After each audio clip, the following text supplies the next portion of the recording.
दोस्तों नमस्कार, जय हिंद, वंदे मातरम। आ चुका है सामाजिक विज्ञान का अर्धवार्षिक परीक्षा पेपर जो आपकी एग्जाम में वेरी मोस्ट इंपॉर्टेंट साबित होगा। एक बार फिर से मैं आपको ज़रूरी जानकारी बताना चाहता हूँ।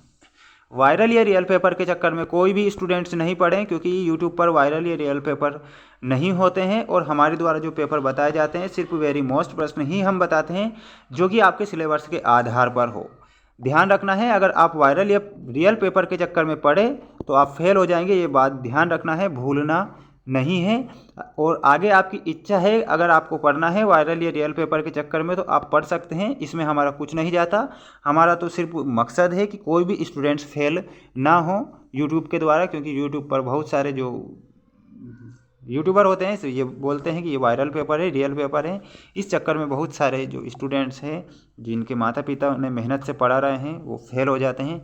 ये बात आप सभी विद्यार्थियों को ध्यान रखना है। वायरल या रियल पेपर नहीं करना है, सिर्फ वेरी मोस्ट प्रश्न जो बताए जाते हैं उन्हें ही पढ़ना है। ये बात आपको ध्यान रखना है। क्वेश्चन नंबर 3 से हम जानेंगे, क्योंकि जोड़ी जो होती है काफ़ी महत्वपूर्ण होती है। पहले जो क्वेश्चन है जोड़ी में, काली मिट्टी का क्षेत्र। काली मिट्टी का क्षेत्र कहाँ कहाँ पर पाया जाता है? एक तो महाराष्ट्र और गुजरात में पाया जाता है काली मिट्टी का क्षेत्र। जलोढ़ मिट्टी का क्षेत्र पंजाब और उत्तर प्रदेश में पाया जाता है। मरुस्थली मृदा यानी कि ये राजस्थान में मिलती है। विकसित देश कौन है? तो अमेरिका है। विकासशील देश कौन होगा? विकासशील देश हमारा प्यारा भारत होगा। लावा के प्रवाह से निर्मित दक्कन ट्रैप का निर्माण हुआ था, ये बात आपको ध्यान रखना है। एक स्क्रीनशॉट आप ले लीजिए और चैनल को आप सब्सक्राइब कर लें। वीडियो को जल्दी से जल्दी सभी विद्यार्थी लाइक करेंगे। और हमारे इसी चैनल के द्वारा आपकी वार्षिक एग्जाम की भी तैयारी अभी से करवाई जा रही है, जो कि आपकी एग्जाम में प्रश्न पूछे जाएंगे। ऐसे प्रश्न हम आपको बताएंगे।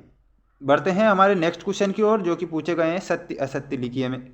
अति महत्वपूर्ण प्रश्न पहला, मानव द्वारा विकसित किए गए संसाधन जैसे भवन, सड़क, गांव आदि मानव निर्मित संसाधन हैं, क्या कहलाते हैं? संसाधन कहलाते हैं क्या? तो ये आपको सत्य बताना है। क्वेश्चन से ही पता चल रहा है जो मानव द्वारा विकसित किए गए संसाधन है, भवन, सड़क, गांव और घर वगैरह, तो ये क्या है? निर्मित संसाधन मानव निर्मित हैं, यानी कि मनुष्य के द्वारा ही बनाए गए हैं। तो इसमें आप सत्य करेंगे। पुरानी जलोढ़ मृदा को खादर भूमि भी कहा जाता है, तो ये आपको असत्य बताना है। सेल और धातुएं जैविक संसाधन है क्या? ये अजैविक संसाधन है, सेल और धातुएं, तो ये आपका असत्य होगा। काली मृदा में महत्वपूर्ण मृदा के रूप में विस्तृत हैं, यानी कि आपको फोर्थ में क्या बताना है? असत्य बताना है। मानवीय क्रियाकलापों के कारण भूमि की गुणवत्ता को कम हो जाना भूमि निम्नीकरण कहलाता है, यह आपका सत्य होगा। उत्पत्ति के आधार पर जैव एवं अजैव संसाधन है, तो ये आपका सत्य होगा। भूमि एक असीमित संसाधन है, ये आपका सत्य होगा। भारत के क्षेत्रफल का लगभग 27% हिस्सा मैदानी क्षेत्र है क्या? तो यह सत्य हो जाएगा। एक स्क्रीनशॉट सभी विद्यार्थी ले लीजिए। ठीक, इसके बाद हम बढ़ते हैं हमारे नेक्स्ट क्वेश्चन की ओर, जो कि आपसे पूछे गए हैं एक शब्द में उत्तर दीजिए वाले काफ़ी महत्वपूर्ण प्रश्न हैं। प्रकृति से प्राप्त विभिन्न वस्तुएं जो हमारी आवश्यकताओं को पूरा करने में प्रयुक्त की जाती है और जिनको बनाने के लिए प्रौद्योगिकी उपलब्ध है, क्या कहलाती हैं? तो इसमें आप करेक्ट उत्तर क्या बताएंगे? संसाधन। पहले वाले का जो करेक्ट उत्तर होगा संसाधन हो जाएगा। और अभी तक हमारे किसी भी विद्यार्थी ने वीडियो को लाइक नहीं किया है, वो आपकी इच्छा है, आपके ऊपर है। वे संसाधन जो निर्जीव वस्तुओं से बनते हैं क्या कहलाती हैं? अजैव संसाधन। इसमें आपको अजैव संसाधन बताना है ना? अजैव संसाधन। सभी विद्यार्थी लाइक करें और चैनल को भी सब्सक्राइब कर लेना। क्या जाता है मुझे तो समझ में नहीं आता। एक वीडियो को लाइक करने में हमारे द्वारा जो मेहनत की जा रही है उसके लिए आप एक लाइक नहीं कर सकते, तो फिर आपकी जो सोच है वो सोच कितनी महान हो सकती है। वह क्षेत्र जहाँ वर्ष में एक बार या एक से अधिक बार खेती की गई हो, वह क्षेत्र क्या कहलाता है? तो इसमें शुद्ध बोया गया क्षेत्र। इसमें आप करेक्ट करेंगे शुद्ध बोया गया क्षेत्र, आप करेक्ट करेंगे शुद्ध बोया गया क्षेत्र। नेक्स्ट, स्वतंत्रता के पश्चात कृषि के लिए कितनी अतिरिक्त भूमि को कृषि योग्य बना लिया है, यानी कि आपसे पूछा गया है, तो इसमें लगभग आपको करेक्ट बताना है।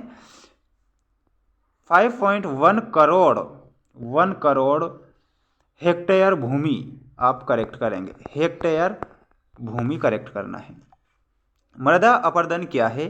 देखिए 2 नंबर में पूछा जाएगा मृदा अपरदन क्या है, तो मैं आपको बता रहा हूँ, ध्यान से अपने कानों के ढक्कन खोल लीजिए और सुनिए। मृदा अपरदन क्या है? इसमें आपको बताना है मृदा का अपने स्थान से हटकर दूसरे स्थान पर जाना, यानी कि ये मृदा है, ये मिट्टी अपने स्थान से हट चुकी है, किसी के द्वारा या पानी के द्वारा हट चुकी है, ठीक। ये इस स्थान पर पहुंच चुकी है, जो मृदा यहाँ पर थी। तो इसका आंसर क्या होगा? इसमें आपको मृदा का अपने स्थान से हटकर दूसरे स्थान पर जाना मृदा अपरदन कहलाता है। ये बात आपको ध्यान रखना है। लेटराइट मृदा भारत के किन किन क्षेत्रों में पाई जाती हैं? तो इसमें आप करेक्ट उत्तर क्या बताएंगे? इसमें आपको करेक्ट उत्तर बताना है पश्चिमी तटीय प्रदेश। देखिए, पश्चिमी तटीय प्रदेश हो जाएगा एक, तो पश्चिमी तटीय प्रदेश। दूसरा जो हो जाएगा आपका प्रायद्वीपीय पठार, दूसरा आपका करेक्ट होगा प्रायद्वीपीय पठार, यहाँ पर लिख देता हूँ प्रायद्वीपीय पठार। और पूर्वी भागों में एक हो जाएगा आपका पूर्वी भागों में, और एक हो जाएगा मेघालय में, ठीक। ये आपको ध्यान रखना है। जितने भी महत्वपूर्ण प्रश्न थे जो कि इस वीडियो के द्वारा जितना भी बता चुका हूं वो बता दिए हैं। अगले वीडियो में कुछ प्रश्न छूट रहे हैं जो कि मैं बता दूंगा। चैनल को आप सब्सक्राइब करें, और हमारे इसी चैनल के द्वारा आपको वार्षिक एग्जाम की भी तैयारी करवाई जा रही है, तो सभी विद्यार्थी चैनल को ज्वाइन करें अगर आपकी इच्छा है तो, वरना कोई बात नहीं।